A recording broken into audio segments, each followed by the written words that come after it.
The Bob Murphy Show, episode 233.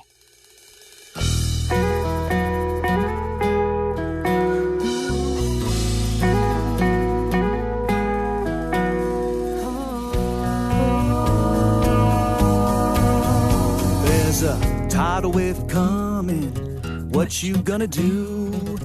Get ready for another episode of The Bob Murphy Show, the podcast promoting free markets, free minds, and grateful souls. It's your source for commentary and interviews, conducted by a Christian and economist.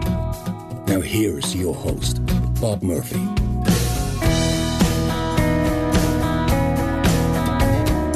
Hey everybody, welcome to another episode of The Bob Murphy Show. We are now on part 4 of my scintillating series on Klaus Schwab, the World Economic Forum, and the Great Reset. So let me again try to give you the juicy stuff up front and reiterate, make the case for why, Bob, should we care about this Klaus Schwab guy? So what?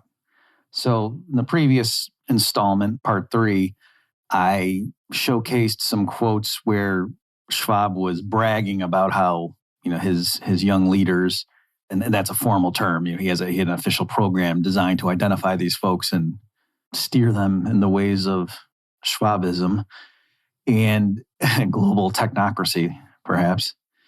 How they had penetrated various major governments around the world, the cabinets of major governments around the world, right? So they showed that. I also had a little clip from Biden in the State of the Union saying we could all use a reset, which just sounded kind of awkward and artificial to me. And I think it was a nod to tell these folks that, yes, we are going forward with Delta Plan 7. So in this one, I think I've made the case that this guy, Klaus Schwab, really is plugged in. As I told you at the beginning of this series, back in part 1, what made me start really looking into him is when I realized this wasn't just some academic who had some ideas, that he was tied in with the British monarchy and various political organizations around the world, various governments, that it was not merely like a business consortium or something that was putting out white papers, that this World Economic Forum was a big deal. Okay, and so now let me sort of do the flip side of that, is to say their agenda is creepy. Okay, that where these people are coming from, when you peel back and see how they look at the world, it should alarm you. All right, so I'm going to play a couple clips here from Awake with JP. So he's got a great YouTube channel, a funny guy, and it started out almost frivolous. His channel, it was more, he was poking fun at like the transgender stuff or wherever, some of the absurdities coming out of that movement. But it's gotten more serious over time as the situation in general has become more dire, the threat to liberty. So in any event, these first few clips, I'm just reproducing from a recent episode of JP's show on YouTube. And so I'll, of course, link to that. So go to bobmurphyshow.com/233 to get that. And here is Schwab explaining the Fourth Industrial Revolution. So remember, we did a whole bunch on this in parts 1 and 2, where I went through his book on the so-called Fourth Industrial Revolution. But here's a snippet of Schwab explaining why this is such a big deal. The difference of this fourth industrial revolution is it doesn't change what you are doing. It changes you. If you take genetic editing, right, just as an example, it's you who are changed. And of course, this has a big impact on your identity. Okay, so again, they're talking about gene editing and how that's going to change who we are. And okay, fair enough. Now, this is somebody that wasn't on my radar at all. And JP's episode featured this guy. So his name is Yuval Noah Harari. And let me just read. So I'm at his own website. Let me just read a little bit of who this guy is. Professor Yuval Noah Harari is a historian, philosopher, and the best-selling author of Sapiens, A Brief History of Humankind, Homo Deus, and that's D-E-U-S, A Brief History of Tomorrow, 21 Lessons for the 21st Century, and Sapiens, A Graphic History. His books have sold over 35 million copies in 65 languages, and he's considered one of the world's most influential public intellectuals today. And it goes on to say he's got his PhD from the University of Oxford in 2002, and he currently lectures in the Department of History in the Hebrew University of Jerusalem. All right. So let's see some other notables. He gave keynote speeches on the future of humanity in Davos 2020 and 2018 on the World Economic Forum's main Congress Hall stage. Let's see. He's met with Emmanuel Macron, Angela Merkel, the Argentine president, Shanghai's mayor. And here's one. In 2018, he presented the first ever TED Talk delivered by a digital avatar. So if you were trying to get that accolade, you're too late. All right. So, okay. So this guy, he's, again, the relevant thing for us is that he twice presented from the main stage at a World Economic Forum meeting. And what's interesting is the slogan, I'm looking at his own website here, and, it's a very nice website, and it's got like the rotating images. If you've seen people who have websites like that featuring him, lecturing and action shots and And the slogan that it features at the top of his own website here, so this isn't something Glenn Beck's putting in his mouth, this is what he himself volunteers as summing up what his website's all about, is this. And it's in quotation marks.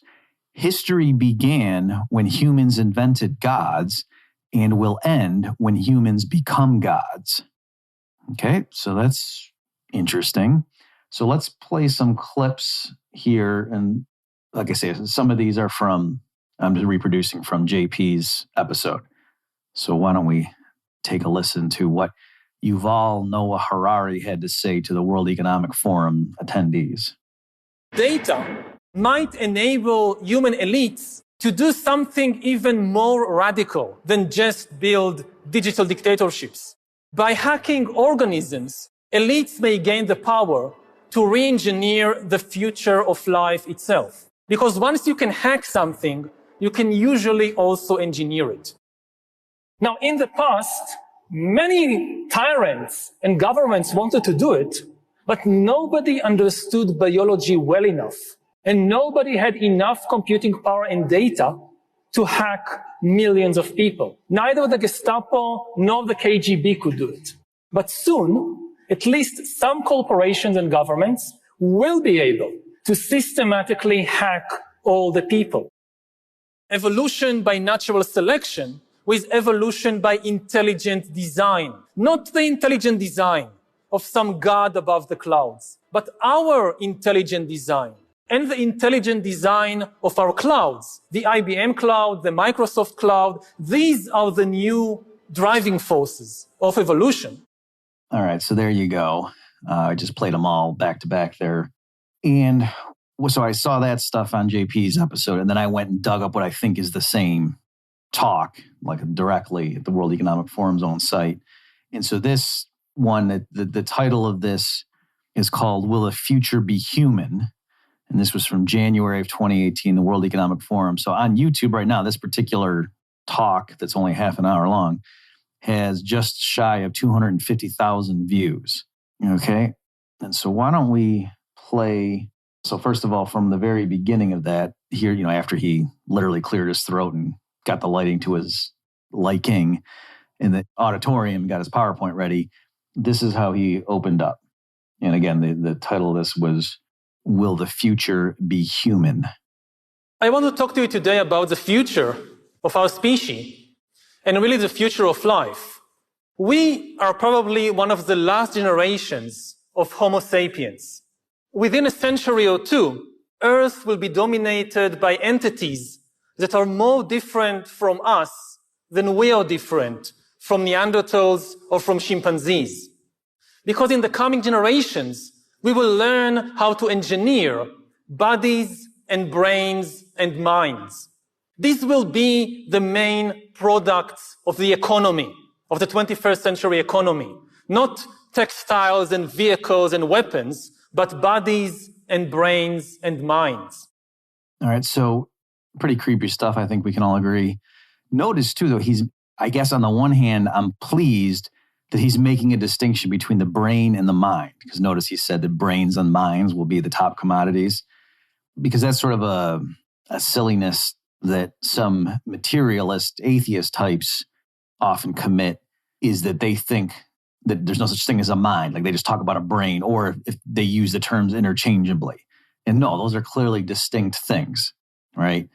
So on the one hand, I was glad to see that our friend here made the distinction. Harari makes the distinction between brains and minds, but he still thinks they're all going to be produced and sold. And so I think what he has in mind, so the distinction, in case you're not, haven't thought about it before. So the brain is the physical, biological, what is it? It's an organ in your body, right? Like you got the heart, you got lungs, you got blood vessels, you got a stomach, and you got a brain. Okay. Whereas the mind is the abstract, well, it's going to be hard for me to define it here. I'm not going to do a good job defining it, but it's the abstract thing that processes information. It's, say it's the locus of decision-making in a human being. You can say things like that, the seat of your consciousness, perhaps, right? So depending on your view of how the world works, there could be a very tight connection between the brain and mind, to be sure. But I'm just saying they are distinct things. And that's not merely something that Christians would say or dualists, that, it's even in just standard psychology texts and whatnot, like if they're well written and the people are sharp, then, they will say that, they'll be careful to distinguish between the brain and the mind. All right. So I think because Harari is making that distinction, that what he's getting across there is it's not simply that, we will be able to, if somebody gets injured and they got shrapnel or something that goes into their brain, and so we got to take their DNA and create a new brain in a vat and then pop it into their head to, during the surgery to fix the damaged parts or whatever. He doesn't just mean that. He means if you want people who think a certain way or who, respond in a predictable manner to certain stimuli, then we can do that for you too. All right. Now, in this same talk, let me play one more excerpt. Harari shares his views on the socialist calculation debate. Let's put it that way. So let's go ahead and see what he has to say. In the 20th century, democracy generally outperformed dictatorship because democracy was better at processing data and making decisions. We are used to thinking about democracy and dictatorship in ethical or political terms. But actually, these are two different methods to process information. Democracy processes information in a distributed way. It distributes the information and the power to make decisions between many institutions and individuals. Dictatorship, on the other hand, concentrates all the information and power in one place. Now, given the technological conditions of the 20th century, distributed data processing worked better than centralized data processing, which is one of the main reasons why democracy outperformed dictatorship and why, for example, the US economy outperformed the Soviet economy. But this is true only under the unique technological conditions of the 20th century. In the 21st century, new technological revolutions, especially AI and machine learning, might swing the pendulum in the opposite direction. They might make centralized data processing far more efficient than distributed data processing. And if democracy cannot adapt to these new conditions, then humans will come to live under the rule of digital dictatorships. Right. So you see where these people are coming from. I keep stressing this. Klaus Schwab is not stupid. He's got a PhD in economics and a PhD in engineering. This guy Harari, I think his PhD is from Oxford. I think it's in history. Right? These guys are not dumb. They're not Marxists. That's the thing. They might be socialists. All right, I'm okay if people want to use that term, but they're not Marxists and they're not naive. Right? So they understand why, and Harari just distilled the viewpoint down there for our benefit. They understand that the U.S. system outperformed the Soviet system in the 1950s through 80s. Okay. So they're neoliberal in that sense. Okay. Now they aren't, my guess is they would not fully be on board with what's considered the neoliberal agenda, but they understand free market economics, at least superficially. All right. But they think, oh, this time is different, or the future will be different, right? That given the technological level of humanity in the 20th century, it just so happened to be the case that decentralized decision-making, private property, market prices and such, that was a superior way of allocating resources than central planning. But that might be different down the road. And notice for Harari, it was, he was a sort of bundling capitalism up with democracy and bundling central planning up with dictatorship. Whereas certainly it's not that you could have democracy and not have laissez-faire capitalism, put it that way. The other thing is a little bit trickier. So, could you have free market capitalism with a dictatorship? Not really, unless the dictator just legitimately owned everything and, we're all living on planet Earth that's owned by one guy. Or it could be a woman. Let's be fair. So, and that's an interesting debate that economists have about, like some people point to Singapore as like, oh, it's authoritarian, but it's got relatively free markets and stuff like that. So we don't need to get sidetracked by that right now. Let's just focus on the point of this is not for me to delve into the socialist calculation debate. You know what, though? If you've never read something on that, if you're curious, I'll link to at least one thing, just real briefly, in case you've never heard someone spell it out. So that was one of Ludwig von Mises' most important contributions to economic science. The traditional arguments for socialism versus capitalism went something like this. Like, when I say traditional, I mean like in the late 1800s, let's say, that the conservative types who were against socialism said, oh, there's an incentive problem, that if people don't get to keep the fruit of their labor, they're not going to work as hard, because they're not just going to produce for the good of society, for their comrades. They're going to, shirk. Or looking at the other way, it's like you need to have garbage men, let's go ahead and be sexist, in society. And not everybody can be an artist or, running the factories and whatnot. And so, how are you going to induce some people to take out the garbage or pick up the garbage, I guess, and other people are going to be librarians, right? You got to have different pay scales and things like that. And under socialism or old school communism, from each according to his ability to each according to his needs, that's just not going to work. It's not reconcilable with human nature. And then there's also the issue of the danger of concentrating political power, right? That's sort of a separate argument from conservative types to warn against the writings of the communists and the socialists in the late 1800s, was to say, even if you mean well, maybe the original reformers will genuinely just be trying to help the poor, but megalomaniacs will come through and hijack this system and take over. And so this is just it's unwise to create an apparatus of social control with this much power vested in the hands of a few individuals, which is a distinct argument from the incentive issue, right? And so the socialist theorists, though, they said, no, don't worry about that. We can have checks and balances. Yeah, we don't want to have a dictatorship, but if we had a democratic socialism, then, where the people periodically vote for who the planners are, then that could be fine. That could check abuses. And as far as the incentive stuff, well, yeah, people who grow up in a dog-eat-dog world of capitalism where everyone's grasping and looking out for numero uno, or at best your own family, yeah, people are real selfish and greedy in that environment, but that's because it's been bred into them. That's not natural. That's not human nature.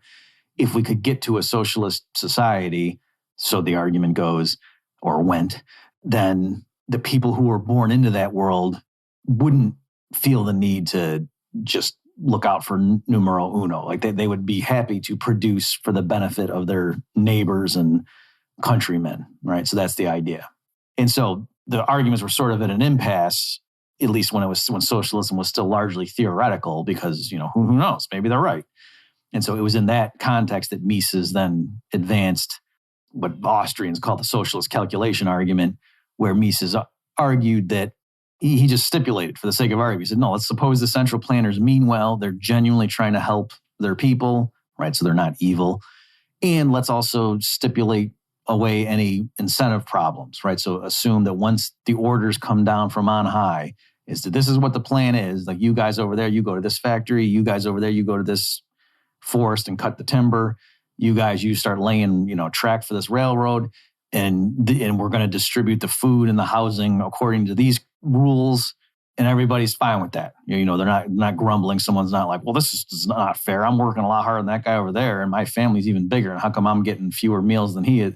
And so I'm not going to work as hard. No one thinks like that. Everyone just says, yes, sir. And they go ahead and they implement the plan as given to them.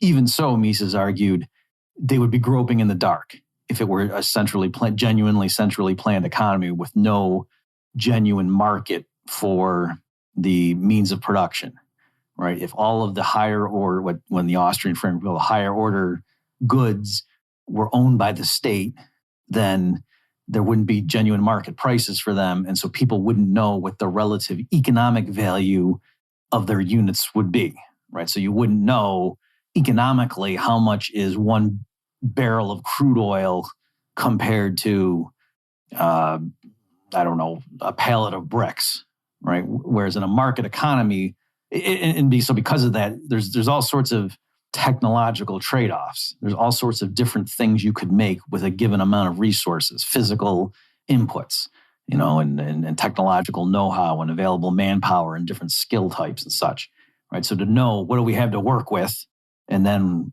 what do people want, and then to decide how do we come up with a plan to take what we, our resources and transform them into goods and services for the people. There are so many different ways of doing that and different types of things you could make. And notice too, there's a time element, right? Because you got to decide, do we produce things mostly for the future or more short-term oriented? So there's all sorts of trade-offs involved and pros and cons of different things. And Mises' point was, if all the central planners had was technological know-how, if they just knew the recipes, technically speaking, like, to make a car, you can use this much steel and this much glass and this much rubber and this much labor, blah, blah, blah, that was not enough information to solve the problem. And when you say, then how do you solve it?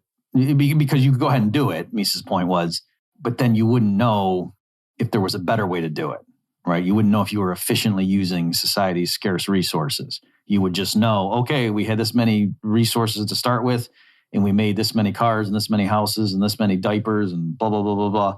Okay. And then to say, did we do a good job? Or, next year, should we tweak the plan? It's not obvious how you would know what the answer was, Mises' point was, right? You could tweak it and you could make more diapers and fewer cars, and then that would anger the motorists and please the people with newborn babies. So is that the right thing to do? And you might say, well, yeah, because babies are more important than getting around. Well, no, not if you push it too hard. If you just made diapers and baby formula, and you didn't have any cars, well, eventually, when all the existing cars wore out, then it would be hard to get the baby formula distributed to people who live far away. Just as an example, right? Putting aside the fact that maybe people's desire to be transported shouldn't count for zero vis-a-vis satisfying newborns' hunger, right? Or what if you made more diapers than could be possibly used by the number of babies that would be born anytime soon, right? So that's clearly would be too many diapers, right? So it can't just be some blanket rule that, babies are more important than your transportation needs. So you see, once you start getting specific and say, how many of each type of good should we make and where should we make it too? It's not enough just to say, how many diapers does Russia need? It's, well, how many diapers does Moscow need? How many diapers does Stalingrad need or whatever? Okay, so you see how once you get specific, it's really hard to solve the calculation problem. So when, Mises is presenting it like that, it almost sounds like, well, this is just impossible. How could anybody solve this? This isn't just an issue of a socialist regime, just in general, how do humans know what to do? But he said, well, in a market economy with private property and money, you use money prices. And so an individual entrepreneur who is just one little element in the whole system, the whole web, is taking a small portion of society's scarce resources, transforming them and making goods and services for their customers. And if they're profitable, then that means they're receiving more total dollars or money units from their customers for the goods and services they're making than they had to pay for the use of the inputs. And so if you think about it, if every single entrepreneur is doing that and engaged in those reflexive or reflective accounting operations, and then the ones that turn a profit tend to expand and the ones that suffer losses tend to shrink, that is the mechanism by which society, quote, controls or regulates the use of scarce resources and steers them towards ends that the consumers prefer. All right, so I won't dwell on that any longer here because it's supposed to be about Klaus Schwab, but that's the general Austrian argument about the socialist calculation problem. So coming back to Harari, he seems to be at least vaguely aware of that. And then his point, though, is, but now with modern supercomputers and the ability to harness vast amounts of data, perhaps in the near future, it will flip and central decision-making will be superior once again. So incidentally, that's a fallacy that because, and here's just a simple argument to see why, even if it were true that, or let me put it this way, it clearly is true. I'm willing to concede that the Politburo or whoever the heck, was in charge of making the 5-year Soviet plans back in the day, let's, say in 1950, they would have benefited from having access to our computers, right? So if there was a time machine and our computer scientists brought back some of the cutting edge machines from today back then, that would have helped them, right? That they could have done a better job centrally planning the Russian or the Soviet economy with today's computers than they could have back then. But if you had those computers at your disposal, what would be even better would be to decentralize, to allow the market price system to go ahead and do that task for you, and then allow private businesses to use the supercomputers for other things. All right. In other words, if you can use the price system to solve the calculation problem, then that frees up the computers to be able to do something else. All right. So that's a way to answer, even on Harari's own terms. And incidentally, Joe Salerno, I think correctly, says that there's an even more fundamental problem, that if you think just using computers will solve the calculation problem, you're missing the point. There's something qualitatively different. In other words, there's an institutional aspect to it, that it's not that private property and the use of money are merely computing devices or computing processes that could do things that in principle you could have some other computational device solve for you, right? That there's something else going on. And so anyway, I won't delve into that here, but I just do want to acknowledge that, and this kind of goes back to, if you've ever heard Rothbardian types make a distinction between the Hayekian knowledge problem and the Misesian calculation problem, that's what they're referring to here, that it's not merely an issue of, it's too much data to process, because partly if you do say that, then it makes Harari look correct. Like, okay, well, now that we got supercomputers, maybe we can solve it. So I'm just pointing out, even if that's what you thought the issue was, no, that's still not correct, because now you're tying up these incredible supercomputers doing something that decentralized market processes could do anyway.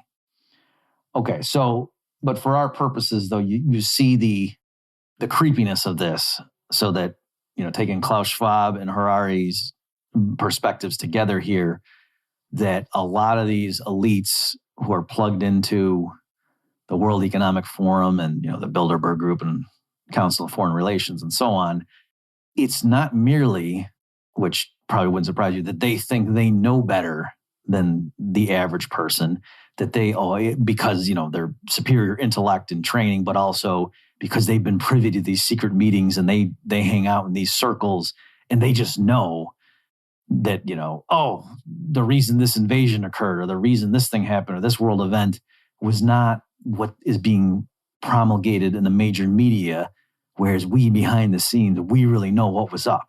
Okay. And for me to say that, it doesn't mean every little thing was planned, in the Masonic temple and then everyone got the memo. That's not necessarily what I'm saying, but clearly what's going on the world stage, the way it's being presented to the billions of people who are just the masses, that is not really what's going on. Okay. And so I'm saying these people behind the scenes know that. And so what the clips, though, that I just played you from Klaus and Harari underscore is that the way these people are thinking, it's not merely that, oh yeah, we're smarter and we're better informed than the masses. And so that's why it makes sense that we should rule over them.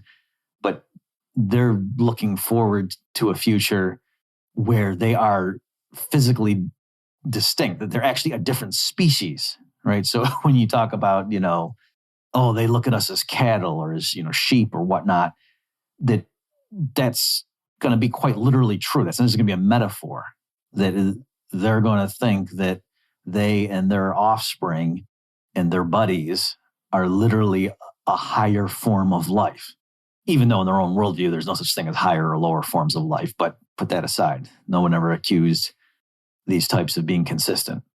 Okay, so remember in part 3, when I was reading from that Strobe Talbot essay on globalism and one world government, so I'm trying to get you to see from their perspective so that you believe me when I say some of these super powerful people, like they really are trying to take over the world. And it's not just because they're monsters and twirling their mustaches, is they think, like to them, that makes as much sense as, why does the rancher think that he should be in charge of the ranch and that he can put up fences and stuff and decide, where the cattle go? And it's because he's a higher form of life than they are. All right. So then that's, of course, he would do that. And in fact, it's kind of in the cattle's own interest, really, if you think about it. Right. All right. So that kind of mentality. Hey, everybody, just your usual reminder. If you like what you're hearing here on the show, please consider contributing. Any amount helps, and recurring monthly contribution is the best of all. For more details and to see the special perks you can get, go to bobmurphyshow.com/contribute. Thanks. Okay, let me now jump into some more commentary on Klaus Schwab's book, COVID-19, The Great Reset. So last installment, I read from the introduction. So again, what they keep hitting over and over, and you see this repeatedly coming out of the WEF and quotes from Klaus Schwab, is that, oh, this now changes everything. And this guy Harari, I saw he was writing for I think The Guardian and The Economist magazine, or he was being interviewed. And now it's the situation in Ukraine changes everything. So every major event changes everything and, justifies all these plans we've had in place for decades. Okay, so here, page 22 of The Great Reset, Schwab is quoting this guy, Kishore Mahbubani, an academic and former diplomat from Singapore who used a boat metaphor. He said, the 7 billion people who inhabit planet Earth no longer live in more than 100 separate boats. Instead, they all live in 193 separate cabins on the same boat.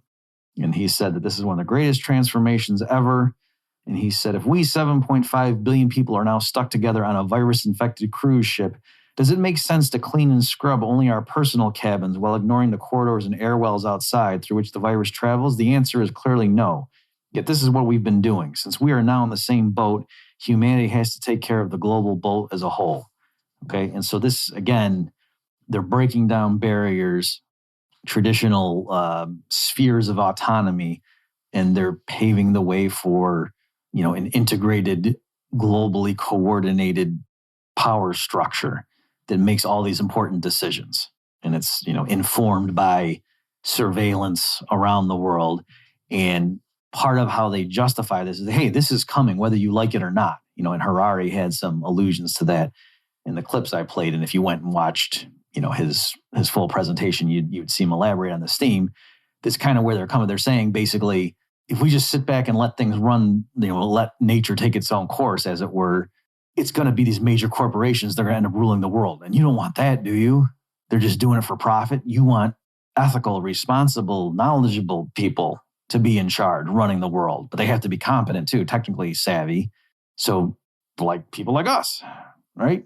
We're not capitalists. Believe me, we know the flaws in capitalism. We're socialists, but they're not communists, remember, right? So that's where they're coming from. And that's partly how they sort of justify to the listener, or the reader, or the viewer, their plans, their agenda is to say this is coming whether you like it or not.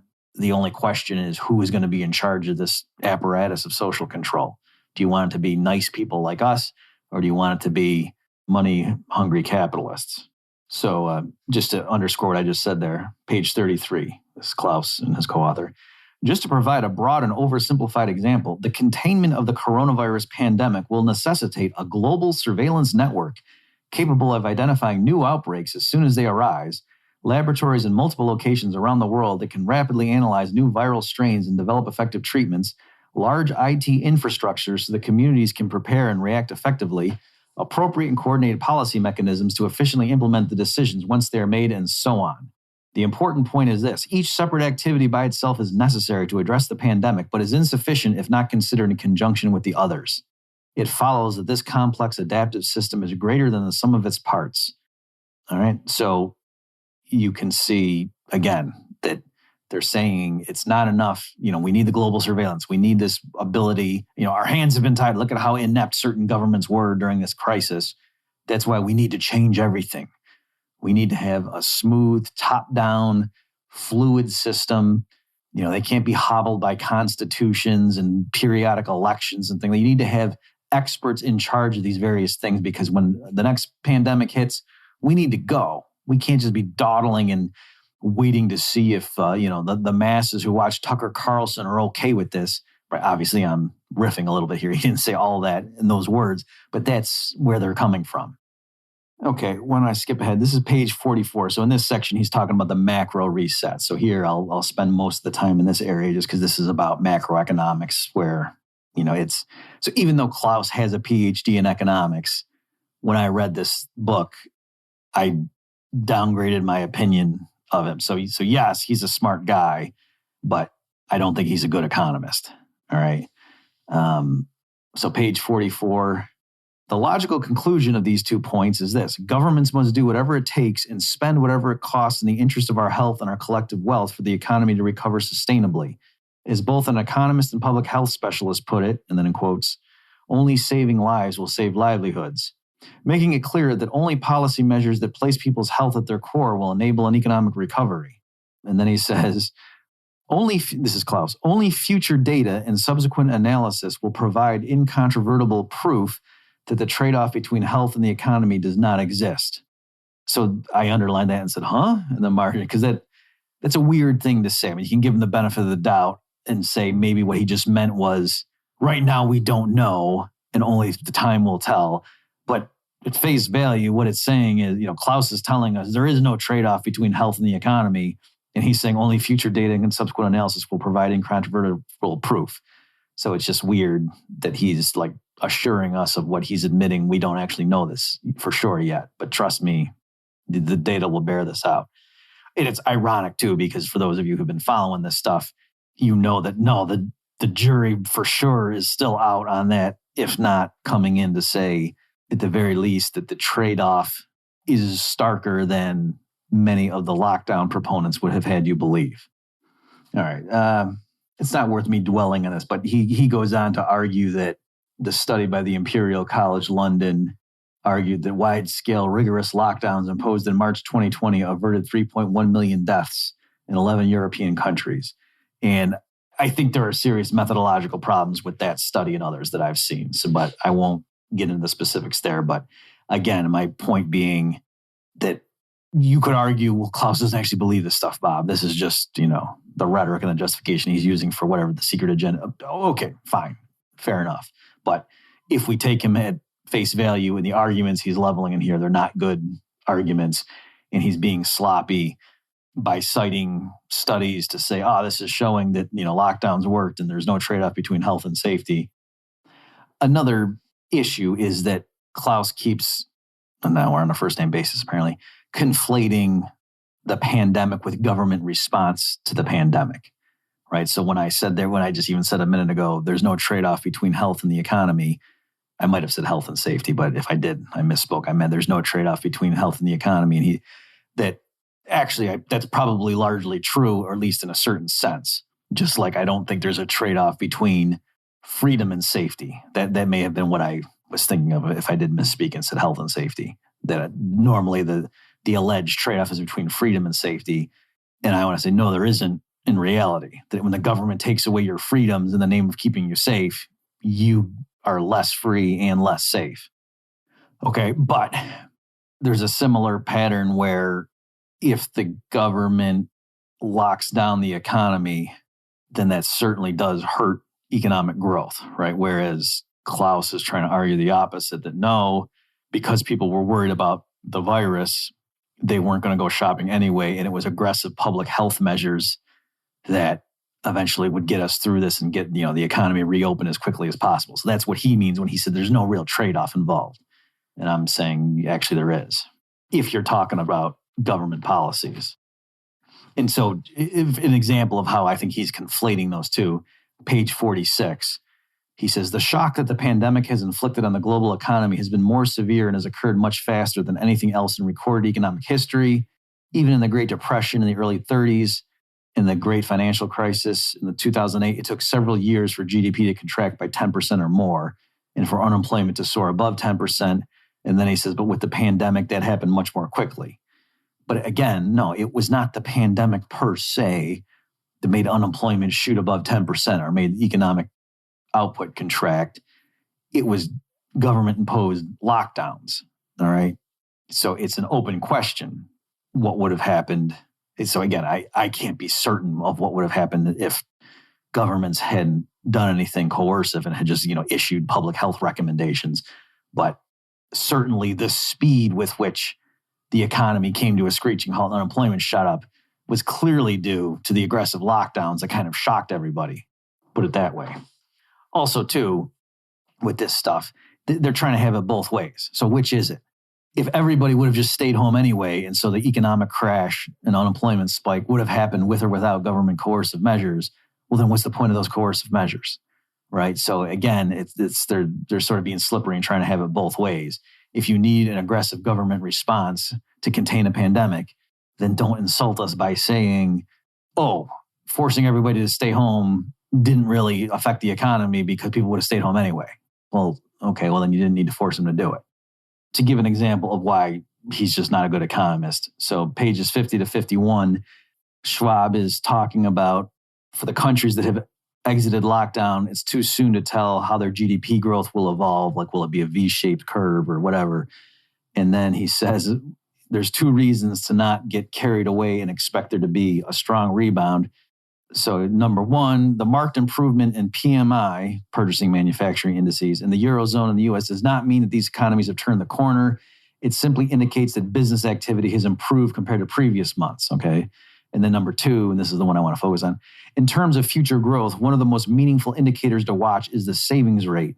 He says, in April, the U.S. personal savings rate climbed to 33%, while in the Eurozone, the household savings rate rose to 19%.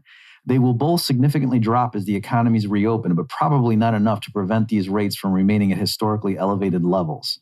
Okay, so at first, I thought I was proud of him. I thought he was saying, oh, so the high savings rate means there'll be future growth. I think he's saying the opposite. I think he's saying with these high savings rate, how can you expect spending to spur economic growth? And we're not going to, really get back on track with GDP growth until people stop with this panic saving. I think that's actually what his point is there, which is, again, very short-term Keynesian thinking that no, especially when you're talking about long-term economic growth, high saving rates are a good thing. But in Klaus's worldview, they're not. And again, he's just being a typical Keynesian there. Okay, let me just give an example because this sort of stuff happens a lot in the discussion, but let me just go ahead and read this example here. This is from page 63. Innovation in production, distribution, and business models can generate efficiency gains and new or better products that create higher value added, leading to new jobs and economic prosperity. Governments thus have tools at their disposal to make the shift towards more inclusive and sustainable prosperity, combining public sector direction setting and incentives with commercial innovation capacity through a fundamental rethinking of markets and their role in our economy and society.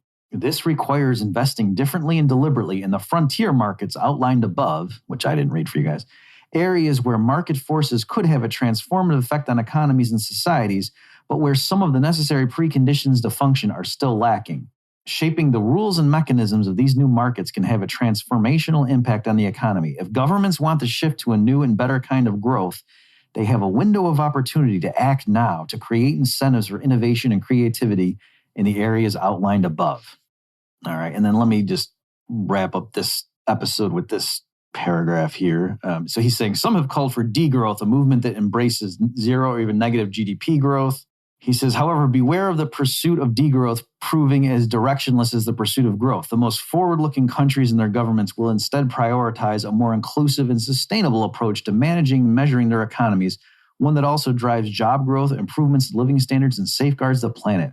The technology to do more with less already exists. There is no fundamental trade-off between economic, social, and environmental factors. If we adopt this more holistic and longer-term approach to defining progress and incentivizing investment in green and social frontier markets. Okay, so what he's getting at in those sections is his point is we cannot continue with the status quo, this old system of decentralized market forces, rugged individualism, let each firm pursue what's in the best interest of its shareholders. That clearly doesn't work. That's led to, the pandemic, that sort of thinking, and catastrophic climate change if we just continue down that path. So we got to change. We need to just fundamentally transform the way our economies work, and governments have a huge role to play in that. However, he's arguing, let's not just be completely naive and just, hippies that just say, so let's just stop GDP growth now and let's just pick roses and daisies and such. He's saying, no, we need to have increased economic output to help the world's poor and blah, blah, blah. All right. And so what we need is a balance between these two. Okay. So it's sober-minded analysis, but yet it's always on the context of disaster is looming if we don't act now, and you need to take my advice and transform the way this whole system works. But don't worry, things will be even better, right? So don't listen to the fear mongers telling you that my proposals will wreck the economy. They won't. But if you don't listen to me, then there really is going to be, you should be afraid. Okay, we will wrap it up there for this episode. So I'll just make an executive decision. Say we'll do one more, right? So I have enough material that I want to go through in his book, but I don't want to squeeze it into this episode. We've already gone long. And so I will wrap it up in part 5, where I'll finish the treatment of COVID-19, the Great Reset, from Klaus Schwab and his co-author Thierry Malleret. Thanks for listening, everybody, and I'll see you next time. You've just experienced another episode of The Bob Murphy Show, the podcast promoting free markets, free minds, and grateful souls. For more information and to subscribe to this podcast, visit bobmurphyshow.com.